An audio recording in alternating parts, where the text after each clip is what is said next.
I'm going to read today from 2 Samuel. I'm not going to assume that you know the backstory on this, so I'm going to tell it briefly. Last week we talked about David and Goliath, a young boy who before he becomes king defeats Goliath, saves Israel from the Philistines. And then after that, in the ensuing years, he becomes a king and a great king, admired really and worshipped. And there comes this moment where he's out on the top of his palace roof, and he looks out and he looks over a little bit, and there's a young woman on the top of her roof, and she is sunbathing. And her name is Bathsheba. She's beautiful, and he wants her. And he takes her.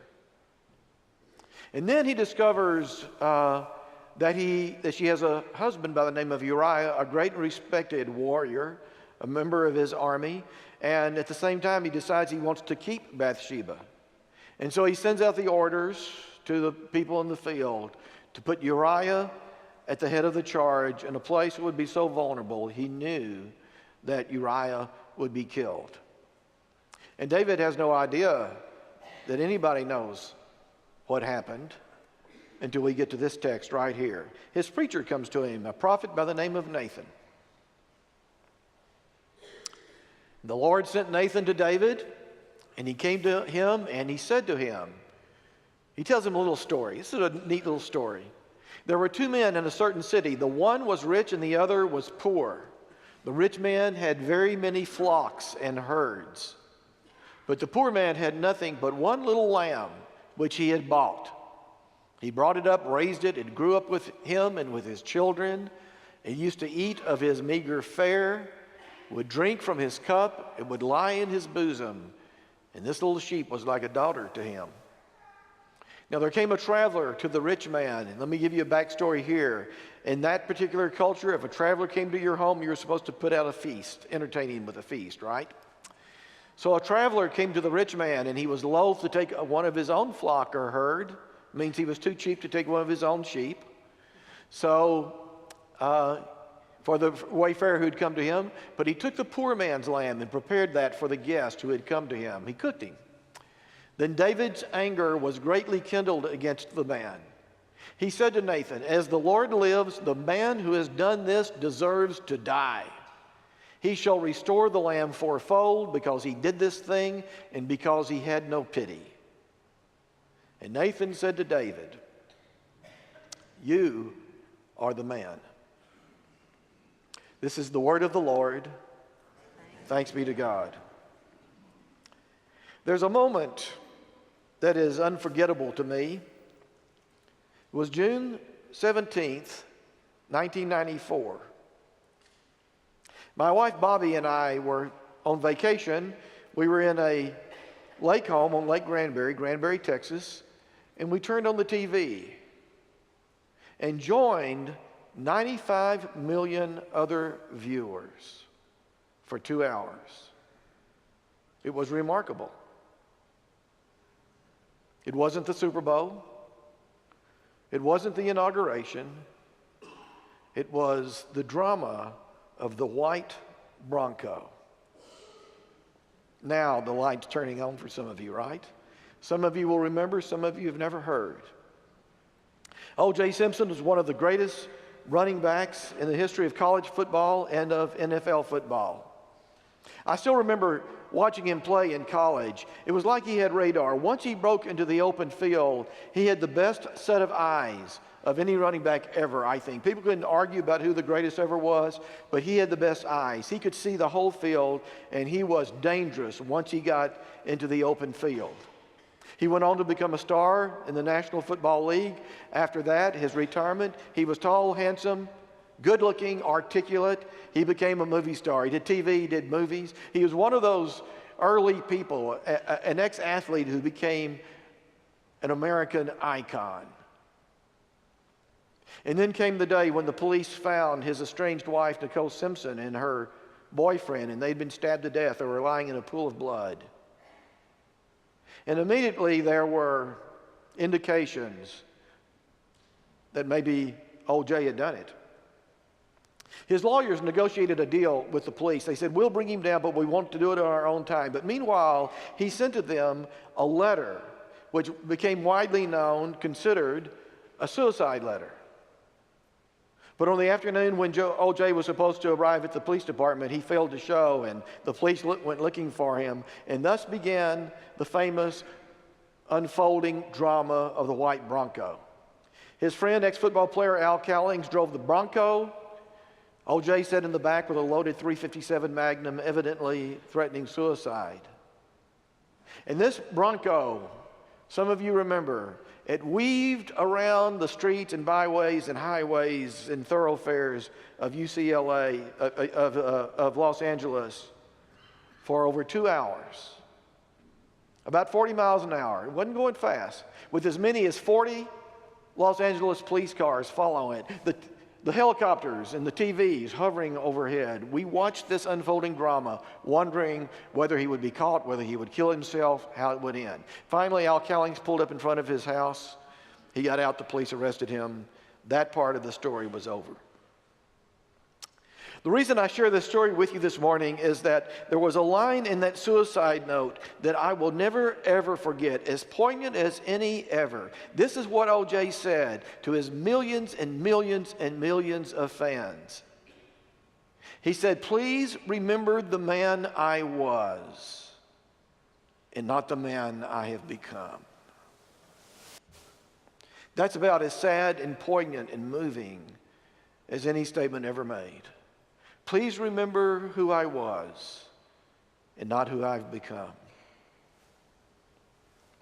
And that is surely what the great King David was thinking as his preacher sat in front of him, Nathan, and said, "You are the man. You are the man." David, the one who had slayed Goliath. David, the warrior king, the musician, the poet, the man who was considered by almost every living Jew as the greatest man who ever lived, perhaps the greatest man who would ever live. And now he has been caught and confronted with his sin. It is a remarkable story right there in the middle of the Old Testament. And of course, there are a lot of things we could do with this story. After all, 2 of the 10 commandments have been broken: homicide, murder, and adultery. You could preach a dozen different sermons on this. But what I want to do today is just kind of explore what it is in our human condition that leads us, any or all of us, that leads us to that point where we leave God and become so separated from God that we do things that are abhorrent even to ourselves. In the context of this story, I think this is the way I would put it. When you become king, you can easily lose your sense of place in the universe. When you become king, you forget about who you are, your place in the universe, and who you are in relationship to God. And one of the ways we can understand that so clearly is to think about the sermon we preached last week about David and Goliath. When you see the young David on the field confronting Goliath, you see a man who is full, a young man who is full of confidence, and yet he remembers exactly who he is in the eyes of God. He's standing out there in front of this monster of a man who's threatening to kill him, and he's rehearsing this in his mind. He says, "I remember when I was a boy out in the pasture, and the lion would come for me, or the bear would come for me, or I would find myself face to face with the wolf. And I always slayed it, and I always knew that I could trust God, that God would be with me." You see the young David, you see the David out in the pasture, you see the David on the field with the Goliath. And the most important thing in the life of David is his own understanding of his relationship with God, his own standing with God, a God who has created him and who will protect him. And then we see the David of this passage. A David of this passage who has acquired power and standing. The David in this passage has already 6 wives. We don't know how many concubines. Has 6 wives and at least 6 children by each of the wives, by one apiece of the wives. He can snap his fingers and have a woman brought to him. He can snap his fingers and have a man sent into battle to die. The David who defeated Goliath, there was this moment, maybe you remember from last week. King Saul said, "You need more protection than this. Let me give you my armor." And David tries it on. It's too heavy for him. And so he hands it back to Saul, but in another way he's saying, I don't need the trappings of power or of kingship. And now we see a David who has become accustomed to the trappings of power. He has lost his understanding of where it is he stands in the universe in relationship to the God who created him. In the last few years, I have become really fascinated by the first 3 or 4 chapters, first 3, and add in the 4th if you want to, of Genesis. You know the guy wrote a book a few years ago called All You Need to Know You Learned in Kindergarten? I kind of think that you could say that. I hope I'll get you to reading the first 3 chapters of Genesis. I kind of think that all you need to know in order to be faithful to God can be found in the first 3 chapters of the book. It's really amazing. I confess that I spent the first 2/3 of my ministry focusing on the New Testament. And it's only been in recent years that I keep going back over and over and over again to the beginning of the book, Genesis. And it's startling how powerful it is. So when you open Genesis and you go to the first verses, you see this act of creation that is out of nothing. The German word is ex nihilo. God creates out of nothing. So it's a remarkable proclamation of the fact that God creates the heavens and the earth. God creates the sun and the moon. God creates the oceans and the animals. And God creates the human being. That's the Bible's proclamation of who we are, what our standing is in the universe. And it gets better. You may not know this. I'm going to get you to go read now because you'll be curious. You may not know this, but there is a second creation story in the Bible. It's in Genesis 2. Go take a look. You'll see. It was written by another tradition, a second creation story. And in some ways, it's even a better story. God's sitting there looking at the creation. He's looking at the creation and he says, oh, it's not complete. We haven't done our work yet. We need to do something. We need a human. And so this remarkable imagery, God reaches down and scoops up the clay in 2 hands. And he takes the clay and he molds it into a man. But it's not a man yet. It's not a man yet. It's only clay. That's why when we come to the cemetery, to the columbarium over there, we say dust to dust, ashes to ashes. It's not a man, it's only clay. But then God does this remarkable thing. He blows life into the nostrils of the man. What does that say to you other than that we are nothing? Dust to dust, ashes to ashes. We are nothing without the breath of God. Breathe on me, breath of God. We are nothing. The only thing that is alive in us is the breath of God.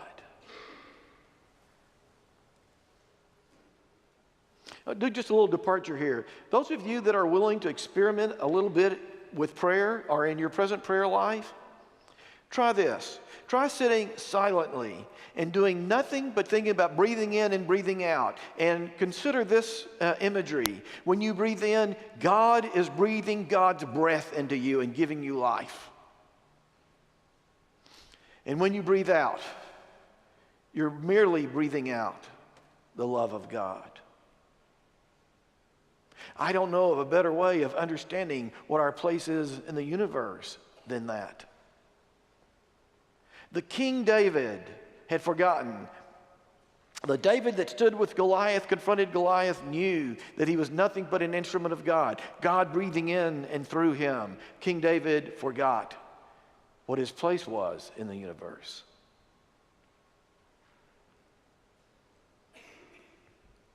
Of course, if you've been around very long, you already know what I'm going to say.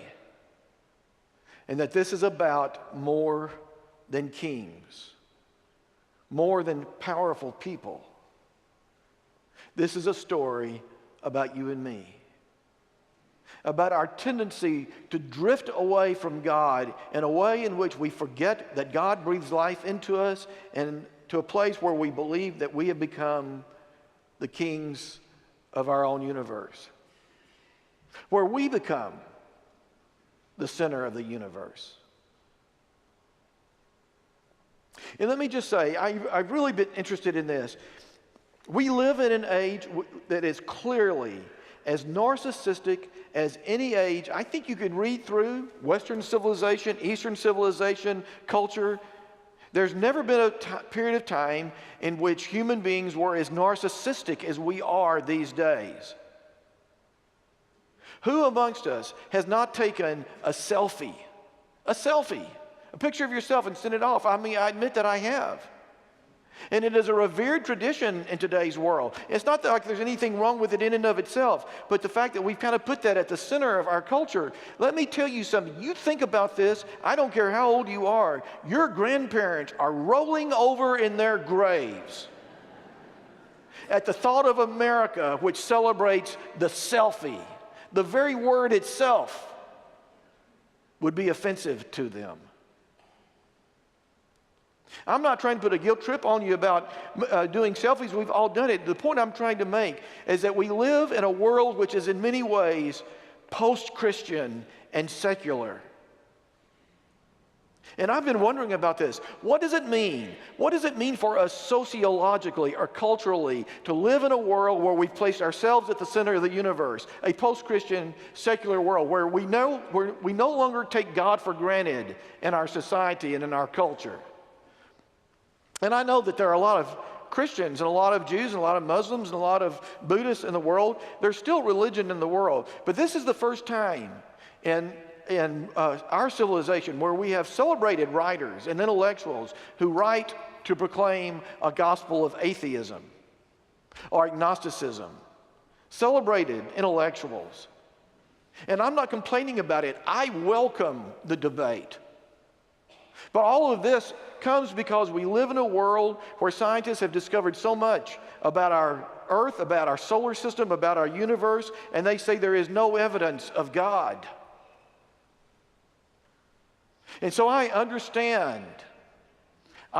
utterly understand the intellectual challenge of trying to believe in a God who created the universe when science says there's no evidence of a God who created the universe. Now, I want to be fair to my side on this. There's two things that science cannot yet prove. It cannot prove that there was a God who created the universe, but it's also been unable to prove that there is no God. And the truth of the matter is, and every scientist will admit this, that there's a huge gap in our knowledge about what happened in the beginning that scientists cannot explain, other than a few who say it must have been God. But the point is, I understand there are intellectual challenges in today's world to believing a God who spoke the universe into existence or who breathed life into me, you and me. I understand that. But what does it mean if we become the first society in the history of civilization that no longer has any understanding of God, functional understanding of God, or some power that is transcendent, something to which we hold ourselves accountable? What happens? It's almost inevitable, I think. With no God, we become the center of the universe. It's kind of an interesting question. Did our narcissism create a godless world, or has a godless world given birth to our narcissism? I think they're connected. We live in a world in which we think about ourselves more because we think about God less. And that's exactly what happened to David. He had a lot to think about. He had his kingdom to think about. He had his armies to think about. He had his conquest to think about. He had his women to think about. And over a period of time, he forgot to think about the one he had thought about during his youth, all of his youth. He forgot to think about the God who had breathed life into him.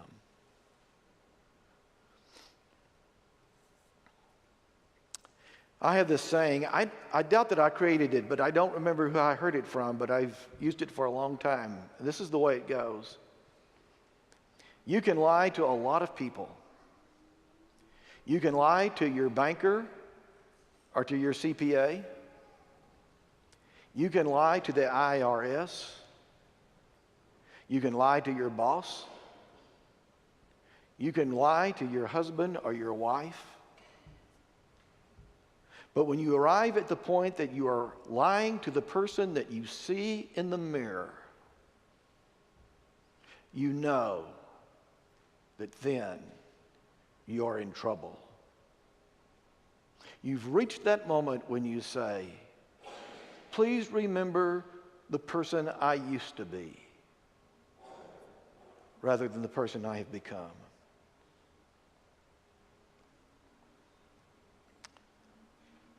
I think I'll close with a story out of the New Testament. It's a favorite story of mine, maybe the greatest story ever told. You've heard it a lot.